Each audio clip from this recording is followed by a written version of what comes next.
sini. Kami harap orang ramai dapat tolong membantu cari Suraya dan juga anak saya Razif. Mereka dah seminggu dah hilang. Suraya Abdullah, Su, dekat mana awak sekalipun sekarang ni, tolonglah. Tolong balik kepada kami.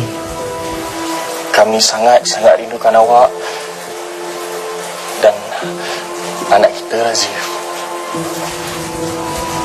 Dan kepada semua yang menonton sekarang ni, saya merayu, kalau ada apa-apa info, apa-apa sekalipun, tak kisahlah apa-apa tentang Suraya ataupun anak saya Razif,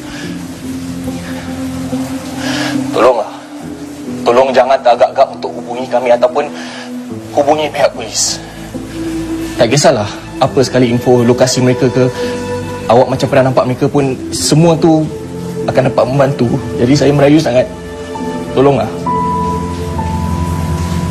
Terima kasih.